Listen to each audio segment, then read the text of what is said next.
Welcome to the Community Work, Matt Noren. This episode is brought to you by yours truly, the realtor Matt Noren of Remax Bell Park Realty. For all of your real estate needs, call me 860-428-6534. Your dreams are my job. At the bench, we interview small business entrepreneurs, community leaders, charities, and pretty much whoever I feel like talking to. Today, my usual co-host Kyle Morrissey is out sick. Kyle will not be monitoring Facebook Live, but we still encourage engagement because I'm told it helps the show go further, which helps our local business community. Anyway, now without further ado, our honored guest, Rena Masson of Tunk City Revival. Rena, how are you? Busy? Busy. That's great. Yes. Big changes. So yeah. busy. So we're probably right in the middle of a big bump of business. Yes, and so this is my 9th year in business. Yeah. Also, it will be my final year in business, which is bittersweet. Now you keep saying the final year in business, but you're keeping some stuff alive. Yeah. And kind of doing a pivot from more of a pivot. The traditional brick and mortar will go away, and then. Yeah.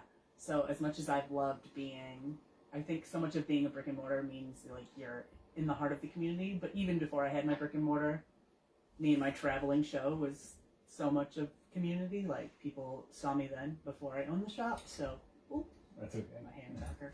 Just gonna get violent. So like kind of going back to my roots there a little bit, and then just sort of pivoting. And I posted on my own like personal Facebook. I was like, this has been the year of pivot and change. And like, I think that's true just in general in my own life, but like it's going to be another big pivot and change. And so, let's lean into that change. Yep. All growth is change. So let's lean. Yeah. Yeah. Why don't you talk about how your idea for being a business entrepreneur started? Yeah.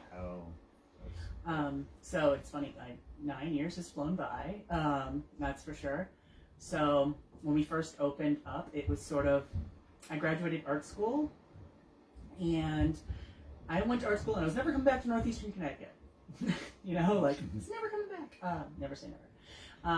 And then I was like gigging as an artist and doing shows and trying to get in galleries and trying to get in shops, and then I was, at that point, I was substitute teaching, and I was doing every show I could apply for, and I was working out of a barn studio on my parents' property and making work. And then this is like 2012, 2013, so like pre-Facebook Marketplace, listing things on Craigslist and meeting people in parking lots and being like, I'm going to get murdered. This is not safe. That's what we do for our art. Yeah, right? Like, please come buy my stuff. And, I was creating more and more work. I was doing larger pieces. I was doing, like, flea market find flips. And, like, that was cool. But, like, oh, man, like, literally, then what do you do? Like, please come buy this thing you said you were going to come buy. Like, and that was sort of, because that was, like, a larger, more lucrative business. Then I was doing shows from, like, May till December. Every single weekend, and like load the vehicle, unload the vehicle, like drag stuff, and I was like, okay, like then this was pre-Etsy, like Etsy hadn't sold out yet, like Etsy was still just handmade, like because now Etsy is like worldwide, and so you really have to look through Etsy to see if it's a handmade real person and not just a drop shipper. So I had a little Etsy store, and I was trying to do that, and so. On the days I wasn't substituting, I was like listing things on Etsy, and I'd like, I'm still in my PJs. It's 4 PM, and all I did was 35 listings on Etsy, and Etsy wasn't making me any money, but I would do a show and I would sell those stuff, and so it was like, okay, it's about the connection with the people, and that was sort of like, okay, that makes sense, and that was sort of like what I did from like 2012 to like 2013, and then I was like, I'm gonna give myself a year to be an artist professionally. And then maybe I'll go back to school. Like, I don't know. And maybe I'll get a teaching degree and do the right thing. Or the expected thing, or the whatever, like just more traditional. Yeah, the more traditional. Join the workforce thing. Yeah.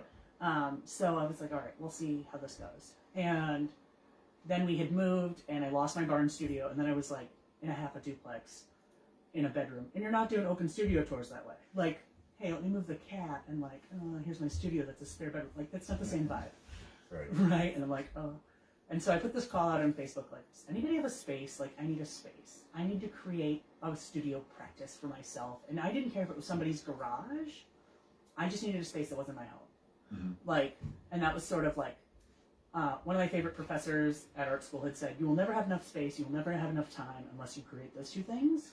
And I took that to heart. Like, you know, and and that's always true for any hobby or any art. Like, you need to make that time and space to do the thing you love. And so it's like, okay. And at that time, it was like a person I went to high school with was like, hey, I own this property in downtown Danielson. It's zoned commercial. You can kind of use it for whatever. If you want it to just be a studio, it could be. But, like, the rent is cheap. Like, we would love to have it filled. And also, like, you know, we'll do a short lease. And if it works, great. And if not, like, you don't know if you don't try. Right. So, like, I was like, okay. I was substitute teaching pretty full time at that point. And, like, I remember, like, I went and met with them on, like, a Friday. I was like, I'm going to quit substitute teaching. Like, yeah. As soon as you walked in. Like, kind of. I was like, yeah, this is what we're going to do. And, like, I went home and, like, kind of talked to my family a little bit, like, family meeting. And it was sort of like, you don't know if you don't try, is what my parents said. And I said, okay. And, like, my dad was like, you know, like, we support you no matter what. Like, you don't know unless you try. And you don't want to live life with what ifs. And so, and thank God my parents have always had that attitude. Like, I went to art school with kids who, like, their parents were so disappointed they went to art school. And mine were like, you went to art school. Like, right. So it was always very encouraged. And so, you don't know if you don't try. Okay. So I opened on Center Street in 2014. I opened with every business card of every artist I collected that summer. I cold called. Like, hey, you want to be in my shop? Ambitious. Like, I love that. That's hey, like, right there. you go to a craft show, what happens to it all? It goes back in a tote and sits in someone's basement until that next craft show.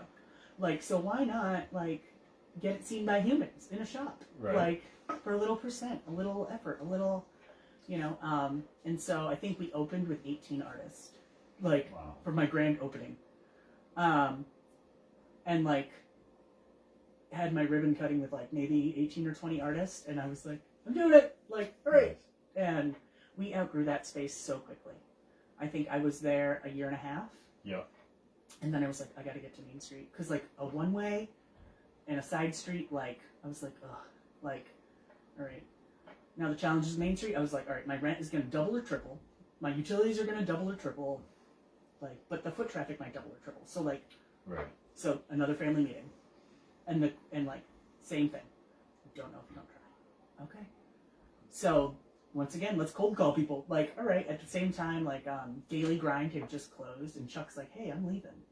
Go look at my old space. So we looked at that space, and that wasn't quite the right fit. And then I looked at what is now going to be Chubby Dog, and at that time, the town hadn't bought it yet. It was still, like, in probate, like, and I love that building. Ugh. Okay. And the fire marshal was like, run. What was that before? It was Sherman Williams. Sherman Williams. Okay. And the fire marshal was like, run. No, you don't want that building. I was like, oh, okay. But then I was like, okay, like, I gotta, like, all right, I'd love to be on Main Street. I'm looking around. And I see the Gill Shoe Barn building. I'm like, that's been empty a while. Okay. They're paying a lot of property tax for an empty building. Yeah. They're an older couple. Oh, they're on 4-H Foundation.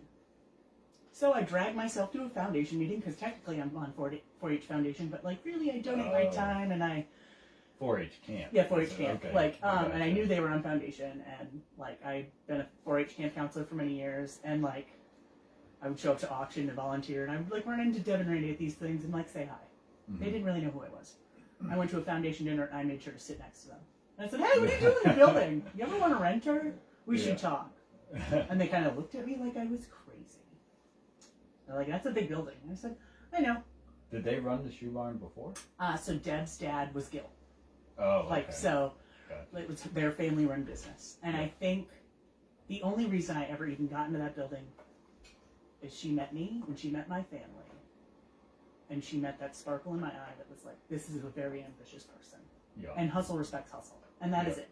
Nice. It had nothing to do with, like, I didn't know what I was doing. Yeah.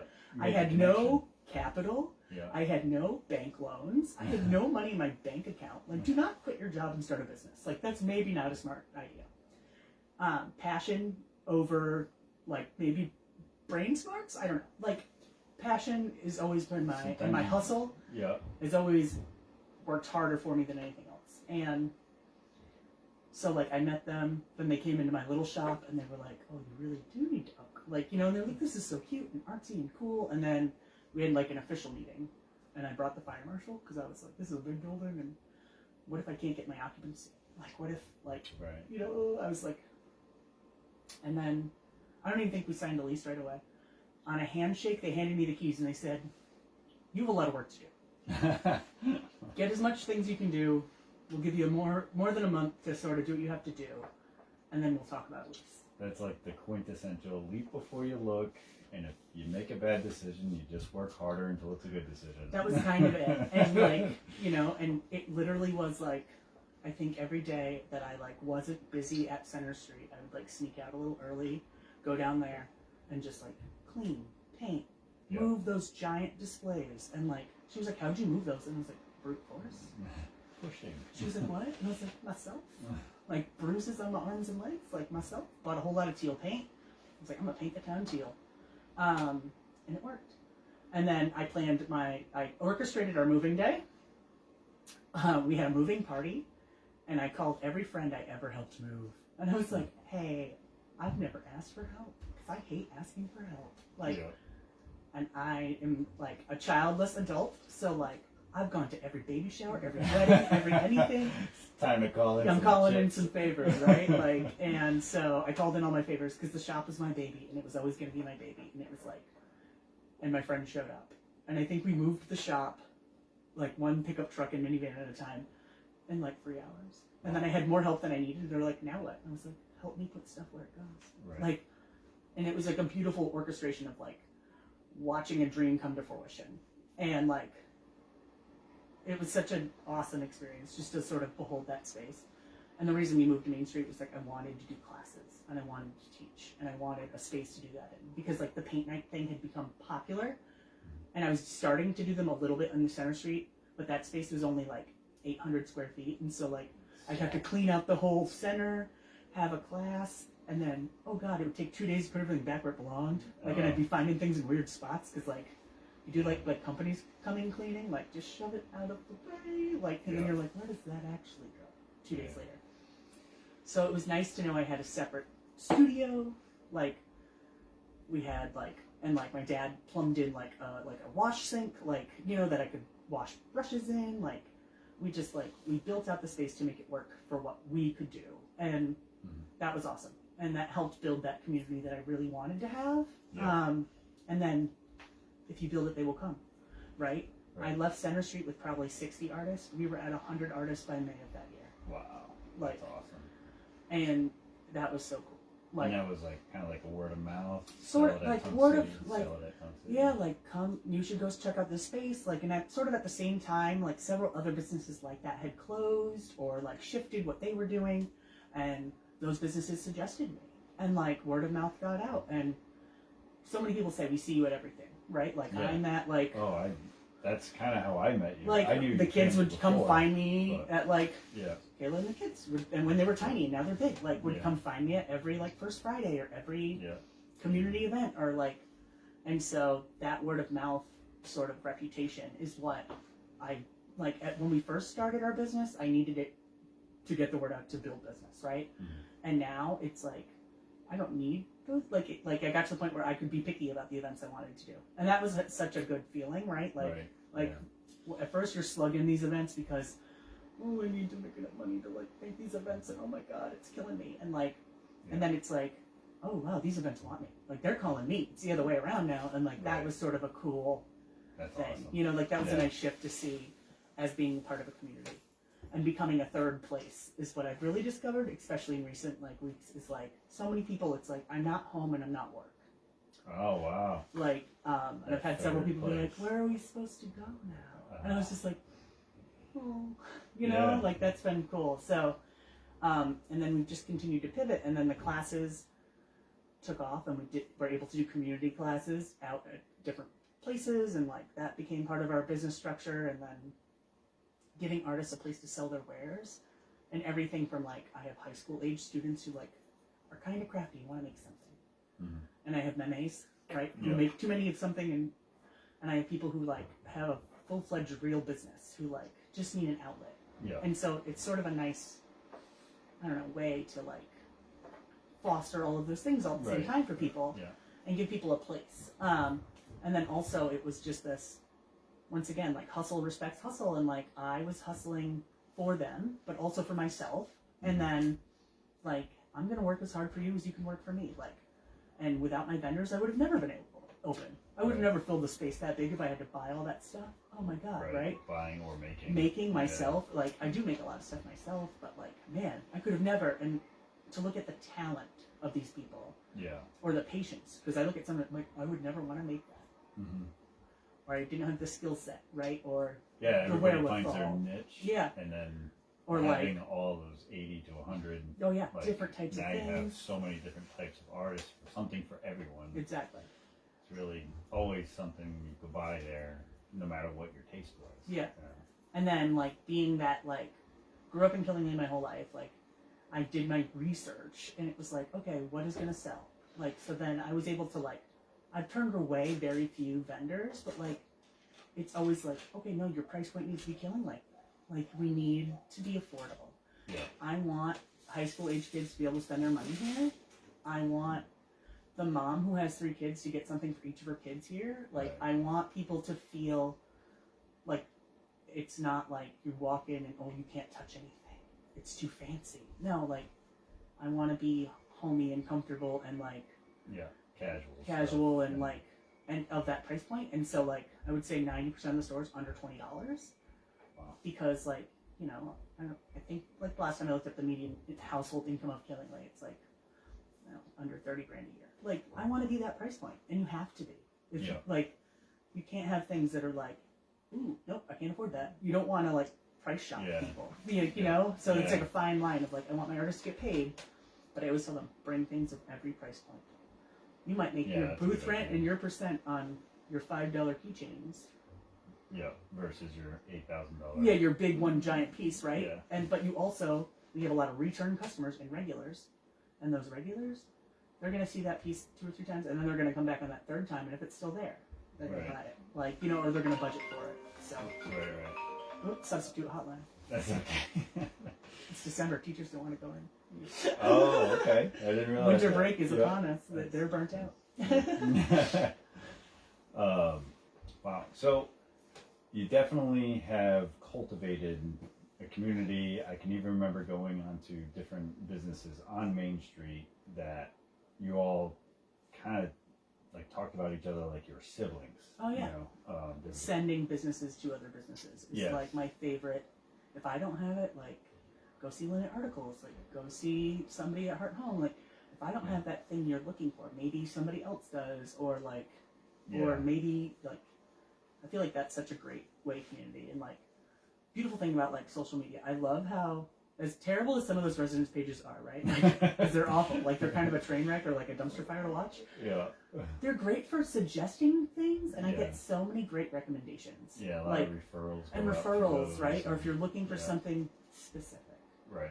Like, and it's a way of my own custom work gets out. Like this lady, this like spring was like, I need somebody to do custom lettering on something, and like 10 people recommended me. I was like, cool, like, you know, like she's affordable and she, you know, she does cool stuff, and but like it's that community and like that.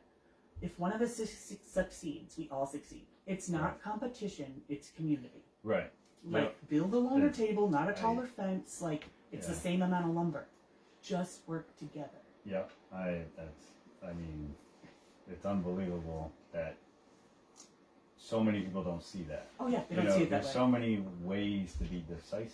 The division, I can't think of the word, but dividing each other is never the way. No. And, it's so funny. Like working together is so much easier. Right. Yeah. It's kind of the reason we're here right now. This is community why over competition. Yep. It's like it's a hashtag I use on Instagram. It's like community over competition. Like we're not in competition with each other. I mean, think about where I'm coming from, realtors, and before that was contractors, and I loved getting contractors work. Like, if I had something I could sub out to them, like, I'd love that. And then real estate, same thing, you know, inspectors, appraiser, anyone, you know, and then it's good kind of because it's cultivate a somebody team. you trust and somebody you know does good work, and then it's like, you're good, you're like, you see that good craftsmanship, so then it's like, that's the person you would trust in your home, so then you want to suggest that to your client, like, and then builds that everybody's community. products are just everybody's making money, everybody's happy. great service for the good service. consumer. It's so, it makes everybody happier, which is just better for the area. Like, I don't know, it's good for everyone. Yep. Yeah, and if, you know, if we do it right and our economy stays good, it's pretty much always work for everyone, especially if you do good work. Yeah, if you do good work. That's what I was told as a kid. If you do good work, you always have work. Yeah, and exactly. So You're not screwing people over. You know? It takes one bad job to mess everything up. You know, it's like that word of mouth thing. Whew. Yeah. And social media it will rip you alive. Word of mouth here is very strong. I've met a lot of business owners that they're like, I don't advertise. Yeah, don't need to, right? Yeah. And that happens. One thing I wanted to bring up was how family oriented you, your brother, your mom, and your dad are. When I met your mom, I was in 3rd grade. All right? Oh yeah. Long time ago. Oh. So this is 93 or 92, 93 school year. Beginning of the year, this is just after Plainfield split up the grandma school. Yeah. So we went, they divided us into the Memorial School, the Shepherd Hill Elementary School, and Moose Up. Oh yeah, when they built Shepherd Hill. Oh, yeah, and they built Shepherd Hill. So I was at the Memorial School where your mom was a paraprofessional. And I thought of this school as huge. You know, when you're little, all those buildings are really big. And one of my best friends had gone to Moose Up, and a couple of my best friends went to the other schools, and so like I just felt super scared. I'll admit it now. I was scared, and your mom took me by the hand and just walked me around that building, showed me everything, introduced me to the guidance counselor at the time, was Mr. Estes, and then the administration and the secretary, and just took me through both floors, up and down, and just really took her time with me. And I always knew her as Mrs. Mason. She's one of the best. You know, I was just like, you know, anytime I could see her at, you know, lunch duty or recess duty, it was like, hi, Mrs. Mason, you know. And so that's how I met the first member of the family that I met. And then Seth, your brother, we've had the same circle of friends for a long time. It was really funny as adults to kind of like reacquaint with the Masons. Yeah, exactly. All that full circle. Yeah. Yeah. It's so funny. Like, I think we had somebody come in recently, and they were like, so my dad, unfortunately, we lost him October 12th this year. Sorry. And which somebody had asked, is that what pushed you to close the shop? And I said, I had made up my mind probably in August that, like, all right, this time, you know. I will say, like, it's been finding the things he's made that are still sitting at the shop is like, wow. Guts me, right? And I'm like, well, I can't get rid of that. I got to keep that one. I got to find a spot for that thing, like something he built, like when he could still do things. And I shared, like, you know, I think it was like his eulogy that I wrote, and I put it on Facebook. And somebody goes, I've known you since high school. I didn't know your mom's real name. Oh, wow. We always just called her Mama Mason. Like, nobody knew her real name. And I was like, fair enough. But, like, we've known each other 20 years, and I didn't know your mother's real name. And I was like, yeah, well, that's okay. Like, on the website, we have it, like, Mama Mason. Like, on the Tunk City website. Like, because, like, that's how I introduce her to people. Like, it's the mama. Like, she babysits the shop. And when I put on Facebook, like, if she's watching the shop, I was like, Mama's watching the shop today. Like, that's just, that's how that works. Like, like, it's like, you know, but I was just like, it's like, oh, man. But, like, all the things he did just to get me open on Main Street. Like, you know, I found a couple of great photos of him doing stuff just in that building. And it's like, nope, those are keepers forever, right? Like, oh, you know, he painted so many things teal for me. Like, you know, I'm an artist, but not a painter. And there's a difference. Like, I can't cut and I can't roll. Because I look like I got in a fight with the paint when I'm done. And, like, that man could paint you a whole house and be clean. and like not have a drop of paint on him. I had a friend like that one. And I'm like, I can't paint like that. Like he'd always fire me and be like, just stop painting. Just you can paint with an art brush. Don't touch. Yeah, I was gonna say you just did ice boxes. Yeah, windows. Yeah, it's amazing. Like I can whip anything up out of my imagination. Don't ask me to like finish just paint full trim. coat. Like we don't do full coat. Yeah, we don't do that. No. And don't ask me to like plan it ahead of time. If I use a pencil, it's usually like I mean business. I gotta plan it. But usually it's like out of my head. When it's like, what are you doing? I'm like, I don't know. I have a plan, sort of. Like when clients are like, can I see what you're gonna do ahead of time? I'm always like, maybe. Yeah. Ish. I think you kind of had that same conversation with me when you were doing ice sculpture at Fire and Ice. I think I remember you saying, I'm not sure where this is going. I just sort of have a plan, like and then like with ice, like if you break off a piece, you have to be okay with it. It's like it's like, oh, this might go the way you want it to, and it might not. Like, but that's sort of everything. It's like subject to change. Right. Like, and I think teaching all the craft classes and the art classes, like I love it when I get a type A person because I am further down the alphabet. I've never heard it said like that. That's funny. Well, like when people walk in the studio, even when it's spotless, I'm like, it's cluttery and it's messy and it's a studio, and I'm like, if this is stressing you out, remember I cleaned today for you people.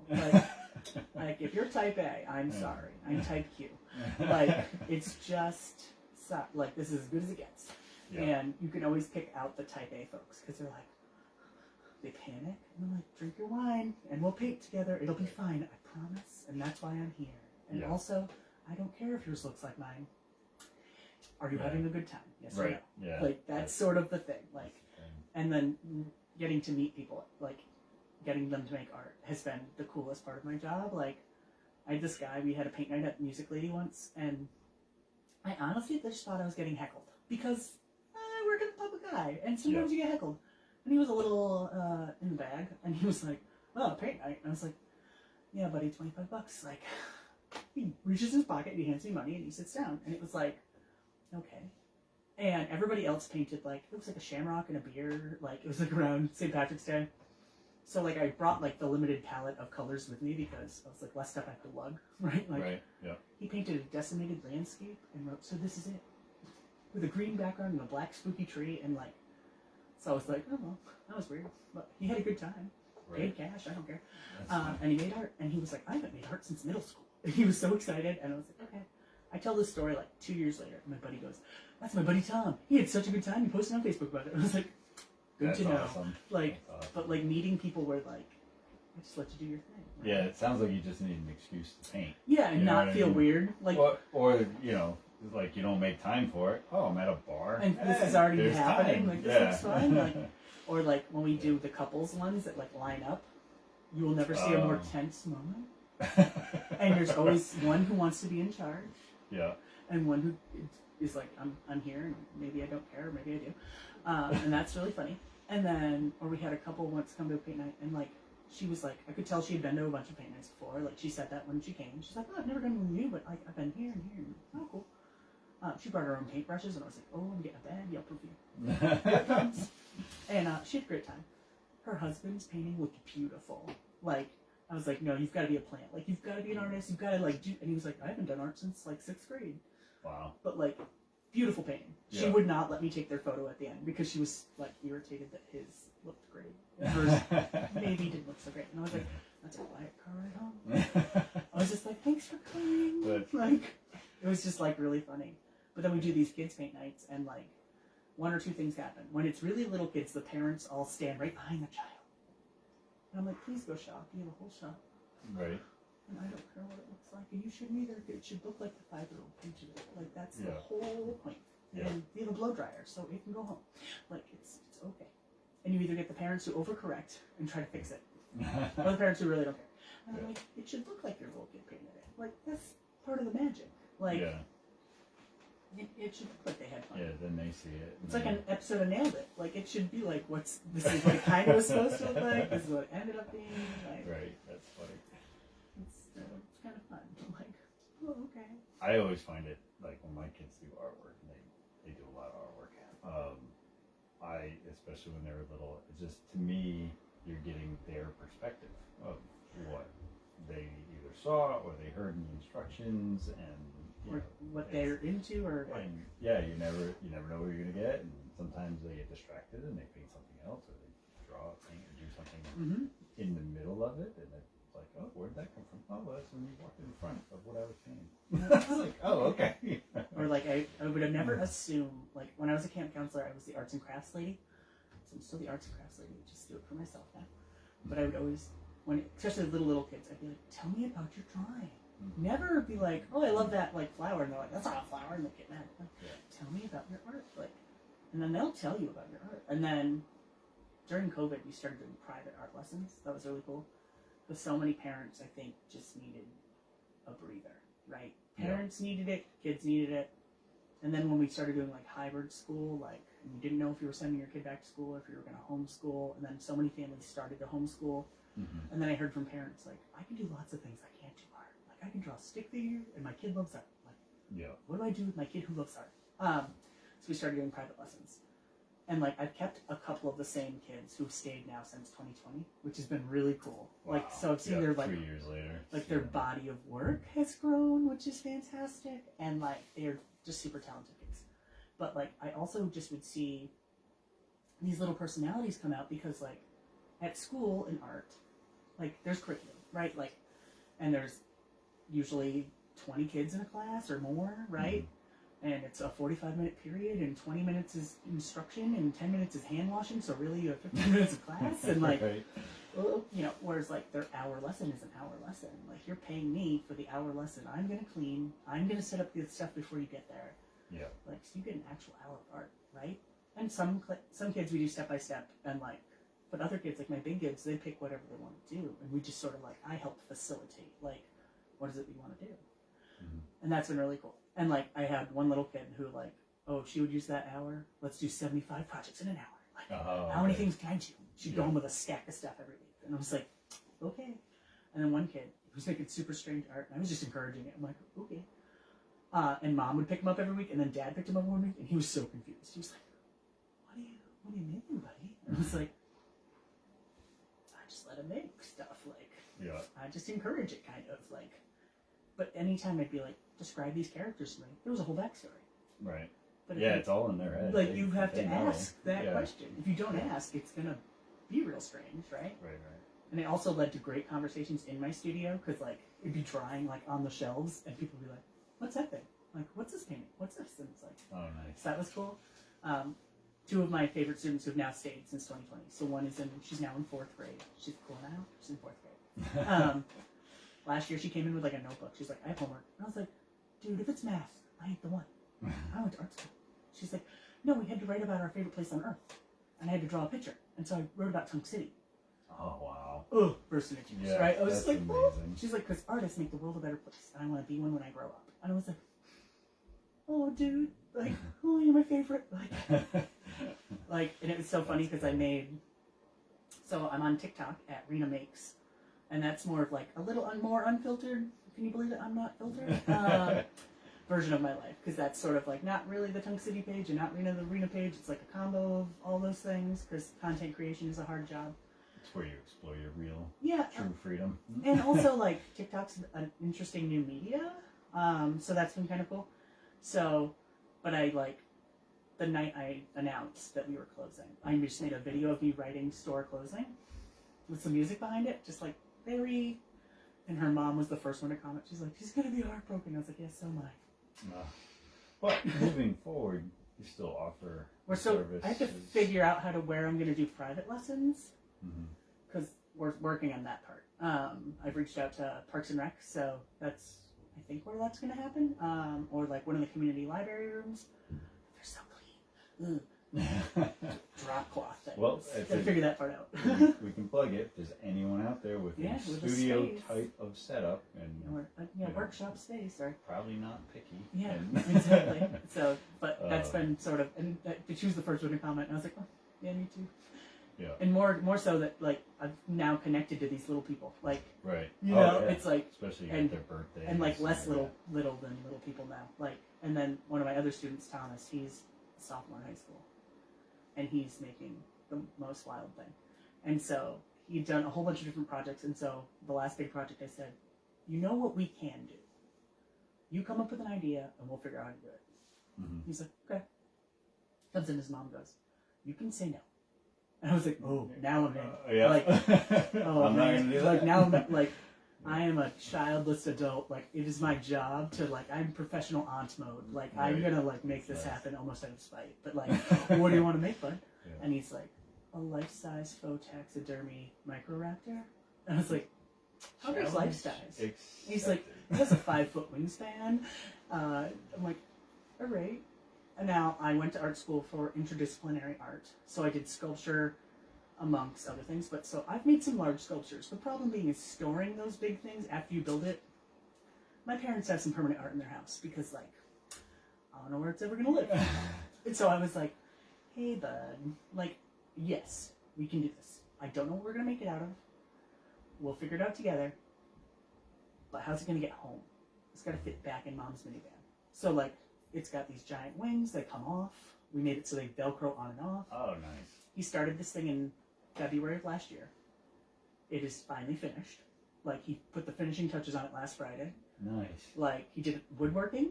He learned, we used insulation foam and carved it. We did some okay. plaster work. He then painstakingly glued feathers to this thing. We used clay to make talons and claws and, like, the feet to go with it. Like, we learned lots of things and learned it together because I didn't know if it was going to work, some of it. So that was really cool. And it's the coolest project ever. And he's been living in my studio, so I talk to it every day. And he's like, hey, buddy. And what does adhere clay to great stuff foam? Insulation. So, like, a lot of hot glue and some E6000 and, you know, and it's like, let's test it first and make sure we don't melt anything. And, Right. That's like, try it all and then use some power tools and, like I took a video of him using the jigsaw. And I was like, this is a trust activity, buddy, all right? Please don't cut my hands off. I trust that you won't murder me. He's like, I took wood chop. I'm in FFA. I was like, okay. Safety activities, like goggles on, go. Like, but like you don't get to do that in school art class, right? Like that's sort of like the beauty of private art class. Like, I'm letting these kids really just do whatever their imagination can host. Like, I've been able to, like, and I said, don't you take art at school? And he goes, oh, they have curriculum. And he like rolled his eyes and like in the only way a high school student can. And I was like, fair enough, bud. Like, he's like, you know, I got to do a self-portrait and then like a still life, and then there's other students. Some of the teachers, like, and as a person who's long-term substitute high school art, like, you're handling the behavior of 18 other students. Right. So the 4 who want to be there, right? Who you're like, I really like those 4. Can I have 10 of those 4, please? Like, you know, it's like, and he would be one of those 4, right? Who you're like, I'd let that kid stay in my classroom all day. We make cool stuff, you know? Yeah. And then you have the ones who are like, are you asleep? Yeah.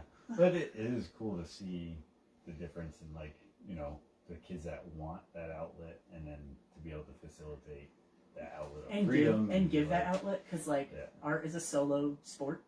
It's a solo thing. And then, and in the area to find that for people and create that for people, I think in creating that time to create, even as an artist, I don't always create the time to create in my own practice. And so I joke that's been the coolest thing about being my own boss and, like, owning the shop and having the studio at the shop is that, like, I went to art school with people, and even QVCC, way more naturally talented, like, who make marketable art, who, like, can do photo real, and, like, but they work jobs that they don't get to make art, right? They have a career, they work in a cubicle somewhere, like, and they don't make art anymore. Yeah. I get to make art every day. Yeah. Like, you know, I get to do what I love. I like the side hustle lifestyle is exhausting. I would imagine. Like, I forgot I had a kid's birthday party Saturday until the mom messaged me. And I was like, oh, whoops. We've been a little busy. And thank God for my, you know, love that family business lifestyle. Called my mom. I was like, I need canvases. Put in my phone number when you get to Michael's. I'm going to discount. Love you. I'll buy you lunch later. Thanks. Through the birthday party, everybody was happy. I thought it was a bunny the entire time. Apparently it was a dog, but it was from Hello Kitty, and it looked like a bunny, and then all the children were like... They picked out a character to paint. Like, it was on the invitation, and that's what they wanted to paint. And I was like, okay, I don't know what this thing is. I thought it was a rabbit. It was not. I was corrected by a whole bunch of little girls. They were offended that I thought it was a rabbit. I can imagine. I'm cringe. That's funny. So, like, you do the kids' birthday parties, you do private classes. You know, when you say gig work, Yeah. what else does that entail? So Like, let's see. what else are we going to be like offering I paint for services? so for services I just painted the windows of the icebox. That was a gig that I picked up. Right. And then I did like every year I take part in Fire and Ice, and I've done that every year that they've had it, and that was one of those things like the first year they organized it. It was like, hey, you know how to carve wood. Want to come carve ice? And like, did I know how to carve ice? No. Did I like freeze a block of ice in my parents' freezer and was like, I'm gonna do this? And like, done it ever since. Like, isn't it close to wood? Yeah, very I similar. carved one once. Yeah, it's like very like similar and fun and very like similar. Same. And you're not gonna. Tools. I'm not gonna buy $200 block of ice to play the game ever again. So like once a year, freeze your butt off, have a good time, people watch. Like I look forward to that event every year. So we do that. I paint murals. So I've painted a giant set of wings recently at Hope Lodge. So they have this huge set of angel wings on the side of their building. So now they've been photographing all of their brides and grooms in front of it. So that's been really cool. That's awesome. And it's called Wings Over Musa.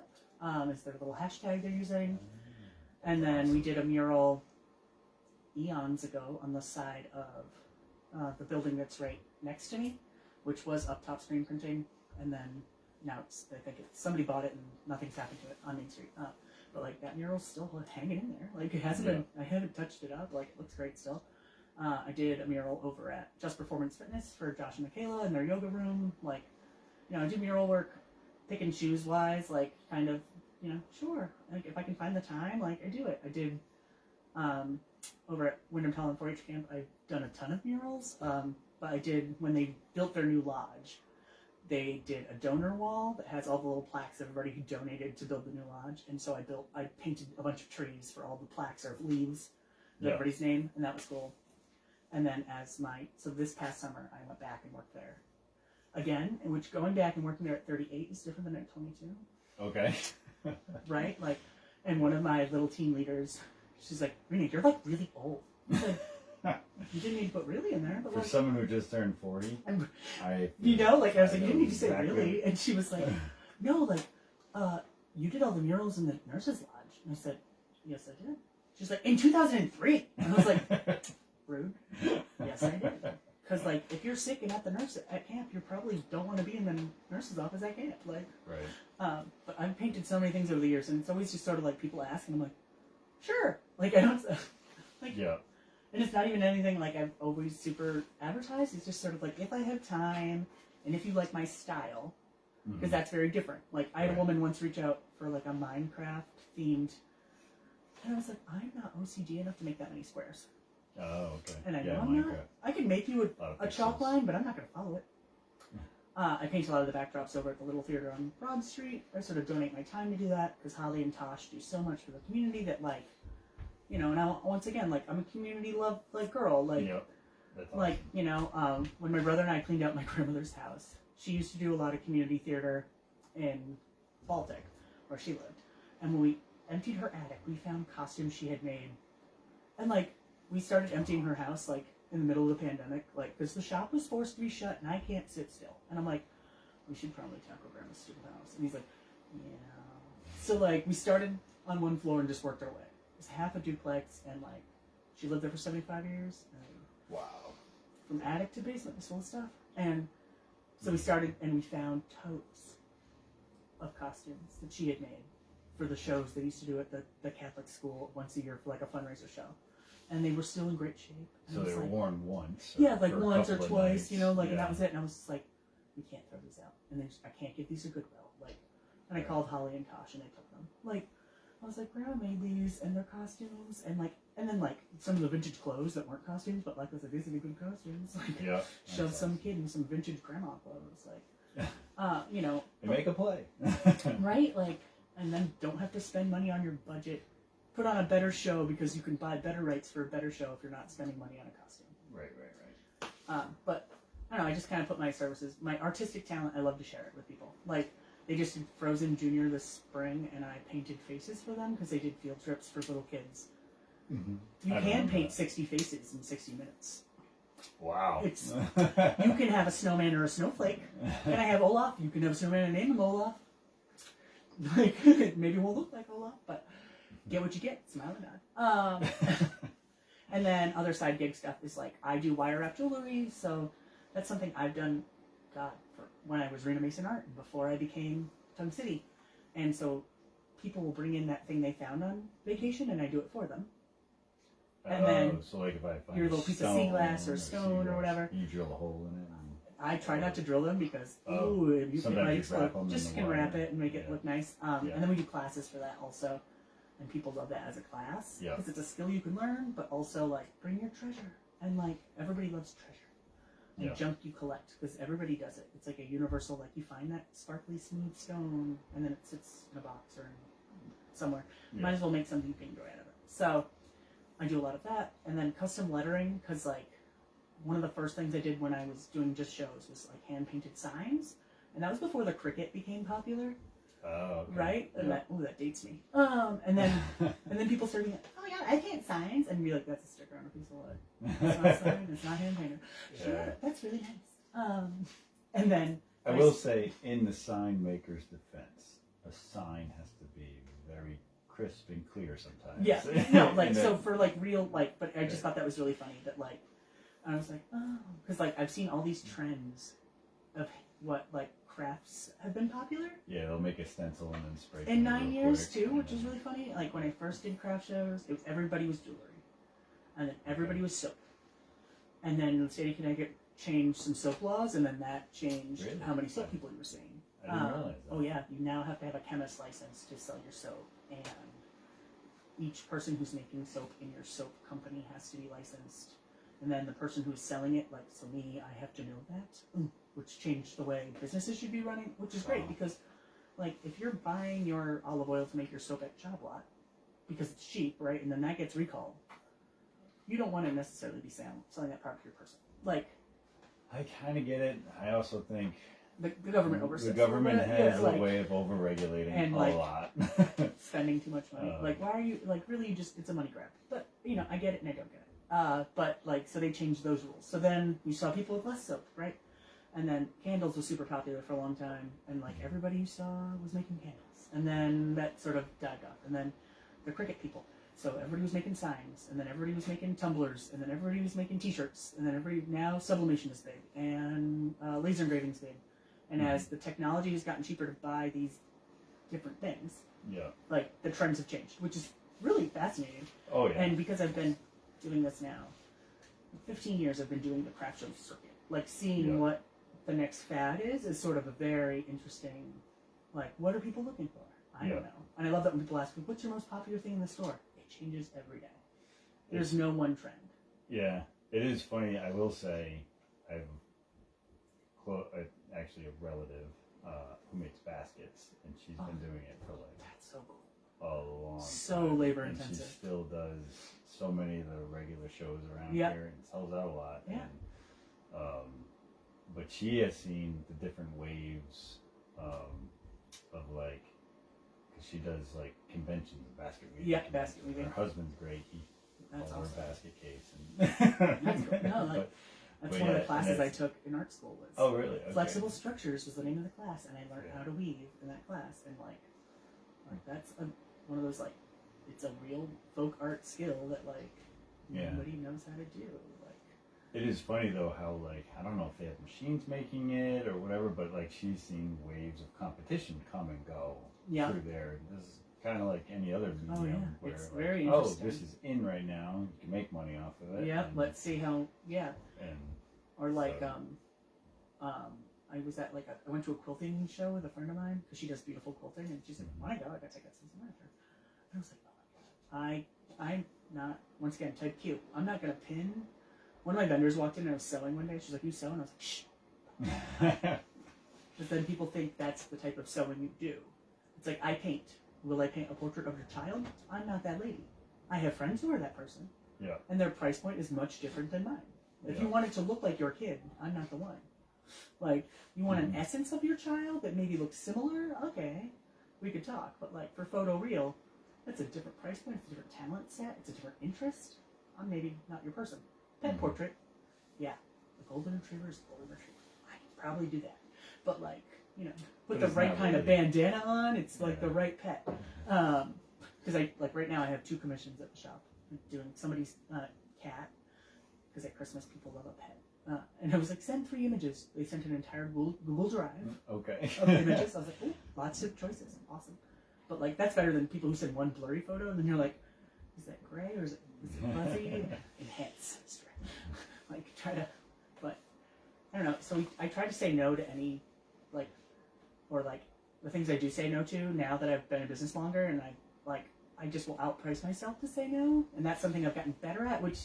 Yeah. Because that's the fine line, right? Like, I had a woman reach out about some custom job, and I was like, oh my God. And it just kept getting, like, more and more complex, and I was just like, all right, materials times 3, plus labor, and then materials have, like, Yeah. oh, the cost of materials have skyrocketed. Yeah.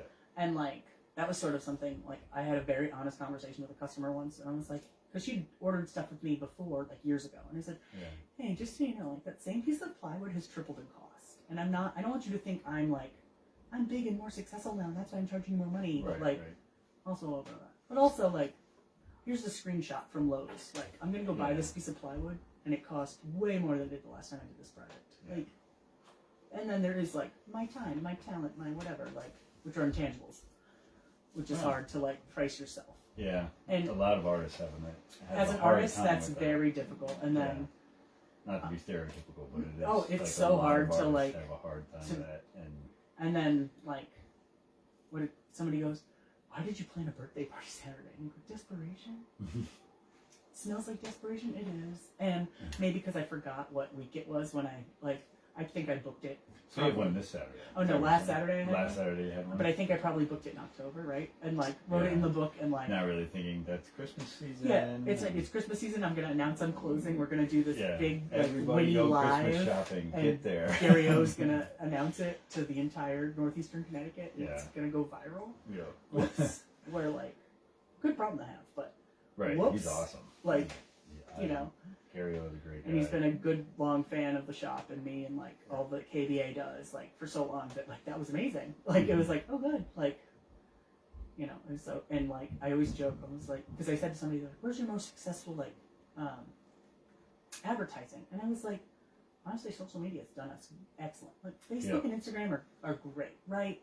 And then TikTok is new technology, but like I've yet to have a viral anything. But like, all right, let's. Like, and that's all age demographic wise, right? Like, because it's what is your age of your user, who you're trying to attract, and so like trying to find those things. And then Pinterest, like we were using that at first, but wasn't. And Twitter, yes and no. Like so I sort of stopped using that because I am not very Twitter savvy. I think that was more of it as a small business owner because you have to know how to do all of it, which is also exhausting. So I'm like Facebook and Instagram, I can post and share to both. They both go straight to my website. That's handy. All those things. And it's most integrated and useful. And then TikTok is like creative, and I can add music, which like is quick and easy. It makes it look like I know what I'm doing. Cool, I can handle that. Perfect. And then I was like, okay, like how do we? But I was like, honestly, those AM radio spots were like very useful for me. Nice. Somebody's like, how's AM radio? Good. I was like, I don't know. Because we're in northeastern Connecticut. Yeah, like, he's got 97.1 too. Yeah, now he's got like that. And also, I think, so this was before 97. Yeah, like when we were just starting out, I would always like, obviously I have no problem talking, right? Yeah. And then also I'm a ham, so I'll plug whatever. And you get people who be like, oh, what do you do on your mini spot? And I was like, we just talk about things. Yeah. And he'll kind of like remind me. Oh, he's super like, which just helpful. makes it easy. Like he's had like, come up to me at events. He's like, oh, you want to promote? And I'm like, yeah, and he sees he's so good. He sees you coming to a loss of words before you do, and then he's ready with something. Yeah, to say. so he like gets you like, and he'd find me at like every event I'd be at and be like, oh, it's Rena from Tunk City, like, oh, you know, see me like with little kids doing an activity first Friday, and he'd make it a point to like plug, oh, look at you, like, right. And that was great, like, you know, just those little like community involvement, and then because he's a small business and a small business owner, like, he would he would beat the dead horse of like, hey, we got to shop local, so I wouldn't have to. Right. I can say it 1,000 times. Yeah. Hey, I'm gonna say it a few more times before we stop. This podcast. Which was good. I love shopping local. Like it's so important. Promoting. Like but it was good because it was like nice because I feel like I can only get out of my soapbox so many times, and so for somebody who's been in the community forever, easy. Well, I don't know. Well, a He's long been time. here a long time. Like, Like, and like people, they start their day with WINY. They still drive into work and listen. Like, yep. That's even back when I was a contractor. The radio. Yeah, the radio is on. Like a lot. And that's where you get like your little updates, right? Like, get your sports scores and your local weather and what's going on in the community. Like, and there's something like radio. It was like that's a like even the talk shows. In the talk shows and like the call-in talk shows, like that was always interesting. Like remember when? Dick Loomis. Like weird. I have to put a plug in for Dick. Oh, He's awesome. He almost was here tonight when Kyle was sick. Oh. Unfortunately, the schedule just didn't allow it. Oh yeah. Yeah. That's awesome. Love those guys up there. So, how did you come up with Tunk City Revival as a name? I'm super interested. Oh yeah. That was kind of blew me away, and I hang out with a couple of we'll say baby boomer age people. Yeah. And they were even like they've been Danielson locals forever. For like a long time. And time. they're kind of like Tunk City. I'm gonna have to look that up. Like so, why did that? Yeah. So, where'd you get that? So we moved to Killingly when I was in like probably 5th grade. It's like 10 years old, and we lived in South Killingly. So we were allowed to ride our bikes as far as Halls Hill, like because we lived on Route 6. So just imagine like kids now. You would never let your 10-year-old ride their bicycle down Route 6, but like it was a different time. Anyway, and so like Tunk City Hill is like just a little bit further than that, and like so. Like, that was always sort of like, I don't know, that was like of the area. And also, I thought of the Revival name before Tunk City came to name. And like, I think we sat down with a couple drinks and a notepad and Google. Yeah. Going, what names aren't already taken? Yeah. Like, like LLCs are all like registered in Connecticut. You can like look up and see if they're gone. And that was sort of like, because I thought of Revival first, because like, Danielson needed to be revived, and nothing revives a community like artists. Like nothing breathes new life like art. Like nothing gives hope like art. Nothing makes people smile like some art. Like fresh coat of paint makes people smile. Like it just was like, okay, revive.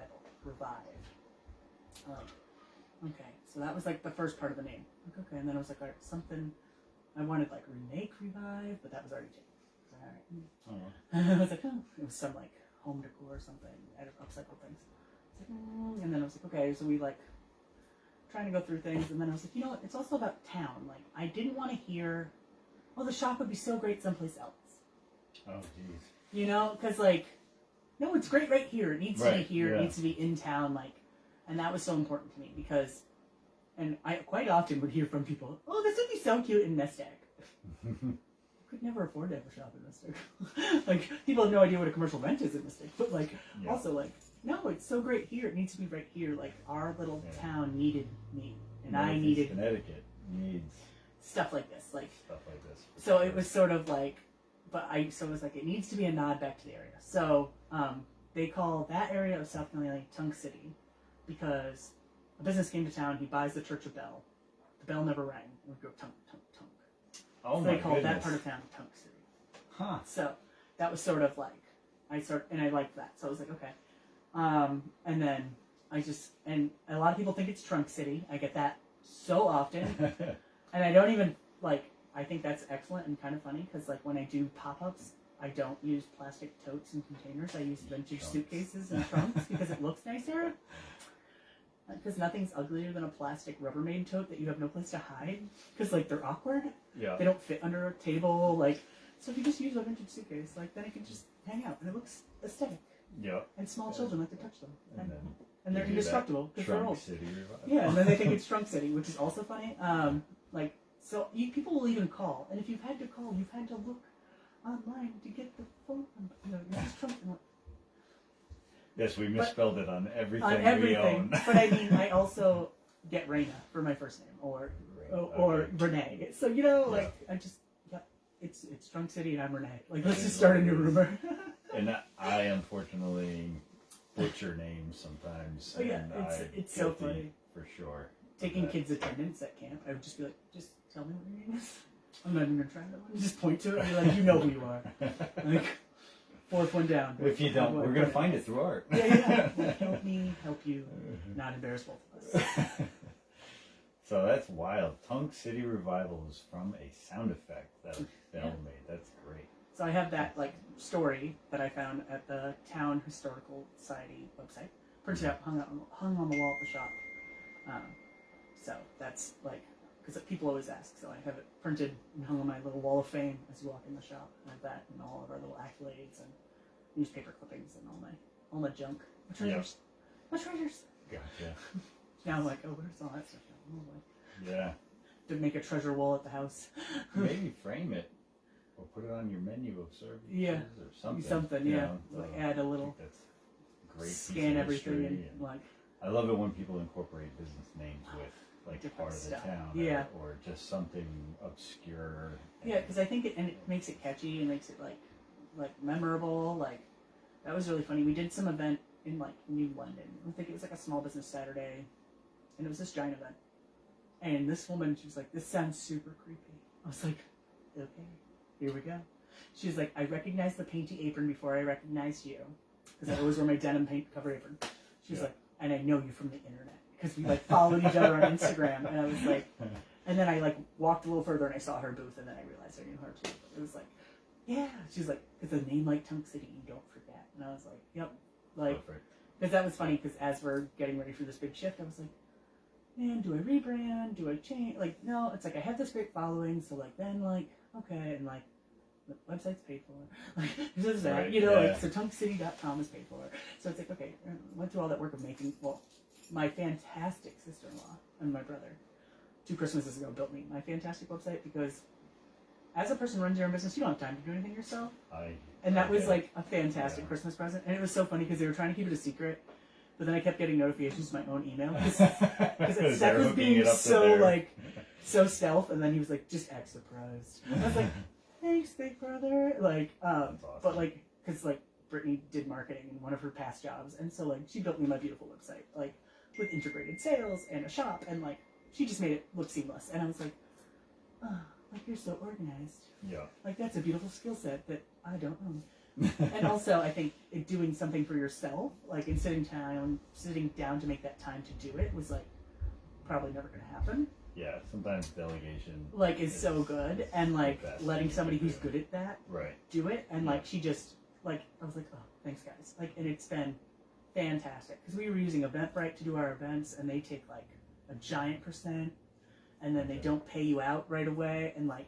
So then, like, if I'm giving the house money from a ticketed event, or like if it's a fundraiser, then they had to wait to get paid, and like, oh, that was a mess. And then like, and so it was so nice that like that could be integrated to whatever payment system I wanted to use. And like, oh, brilliant. So now, what is TunkCity.com? Yep. Is your Because nobody can spell revival. I've things you figure out like as you like when I have to say my email out loud to like for coupons, and they're like.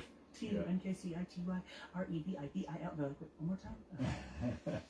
You do speak kind of speedy. A little fast. So, and then Tunk City Revival is your Facebook And Instagram. And as we move forward, these services can be found at Tunk City Revival. Yep, so I'm going to be keeping all of the social media will stay the same, and then eventually you'll probably see a name change to Tunk City Studios. Because we're going to keep doing the classes and parties and workshops. Because right now, for the last, like, I think almost 2 years, we've been doing classes at Black Pond Brews. Nice, yes. The guys at Black Pond have been a longtime friend, and they have a great new space up on 101, and as soon as they moved to 101, they're like, you can do classes now, because we have an event room. Nice. Which is awesome. And Mike and Corey are fantastic, and they do a bunch of stuff for the community too. They're on the KDA also, like, and that's how we met the first time. Like the first time around, when I was on a side street and they were in a basement, you know, we both were like, we both need more foot traffic. Like, let's be friends. I think the first KDA mixer I went to, I dragged my brother and I said, we have a mission tonight, and he's like, you always have a mission. what's tonight's mission? And I was like, we are befriending the following people. And he was like, what? And I was like, we were befriending the guys who own the brewery, the lady who owns Heirloom, and then there was some other business. And I was like, and we're going to befriend these people. And he was like, why? And I was like, people who will buy locally brewed beer and people who buy like fancy vegan grilled cheese will buy a handmade cutting board. These are the same people. And I want all of them to shop with me, and I will get them to shop with them. Like, it's the same. That's humans. networking 101. Like, and it worked. But I remember like having my list of people I wanted to befriend that night and introduce myself to, like to build my own network. And it kind of worked because I'm still working with these people. But we're there once a month, and we're at Golden Greek once a month. And, you know, as another business, like, it's that whole collaboration over like competition thing. Like, people are going to order a drink, they're going to order an appetizer, they're going to order a meal, they're going to sit, they're going to do a craft with me. Yeah. I'm going to clean up after craft night. They're probably going to stay and have another drink. Yeah. And I'm going to leave. Yeah.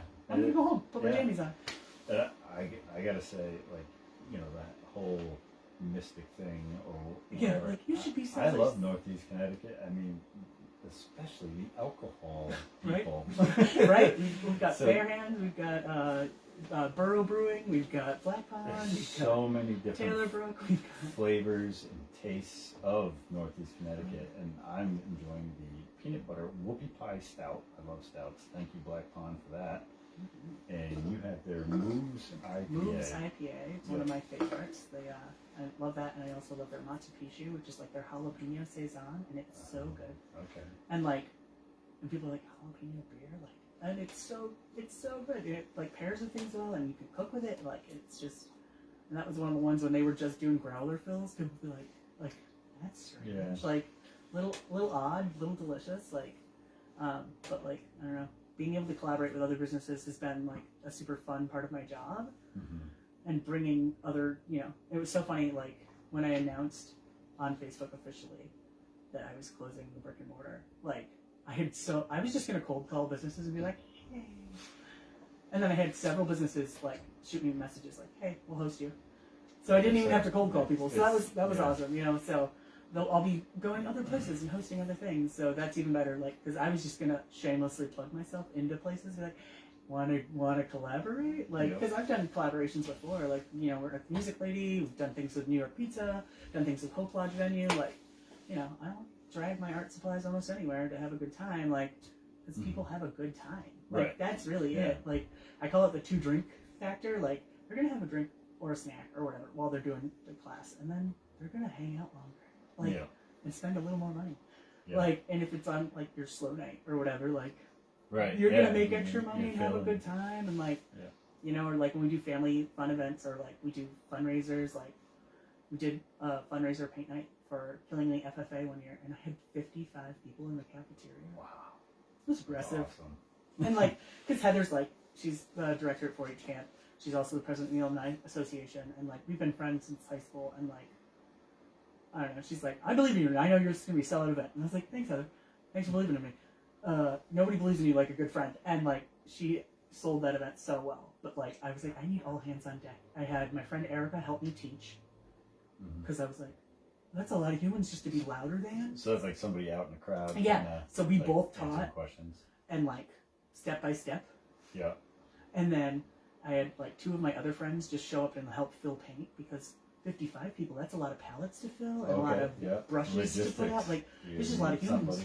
And I think the next day I was just like, I had no voice. I was just like, oh, that was a doozy. Like, it was great. It was awesome. And like, what a good cause. We had fun. Like, but like, you know, it's like, okay, like, I don't think I'll ever do 55 people again. That was aggressive. But, you can do it. I can. Yeah. But it was so funny. I think I had to bring all my brushes home to like wash them, and it filled the whole kitchen sink. And I was like, I took a photo. I was like, this is a lot. Like, it's like, oh man, this is living the dream. Yeah, that's exactly it. It's like awesome. A lot of those entrepreneur life, when it's like those long hours and like thankless long hours. Sometimes you're like, oh yeah, this is it, right?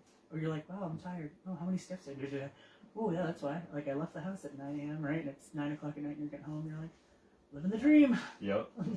Staying busy. Asleep. Idle hands and whatnot, right? Oh, yeah. So, I will say, if you haven't, get over to Tunk City Revival. This is their last Christmas, so get over there and buy some Christmas gifts. And definitely keep checking Rena's social medias of all sorts and her website for the services, the parties she can throw. We've already got January classes listed on the website, so. This really isn't goodbye. This is See you around. I'll see you around. And I thank you for coming on. Yes, thank you. Pretty much my door is always open. Awesome. This is fun. If you have another pivot or if we want to get back on here, the door's always open, especially to any small business person. Love learning about it and the origins of and whatnot. So for that, I will thank you. Yeah, thank you. And thanks for watching, everyone. Join us Saturday after Christmas, December 30th at 10:30 a.m. when we interview the owners of Aisling Gym, Jason and Liz Donahue. Super excited about them. And as always, buy local. We've done a paint night with them. Oh, good. As always, buy local, hire local, volunteer local, and donate local. Everybody have great days. Thank you. Thank you.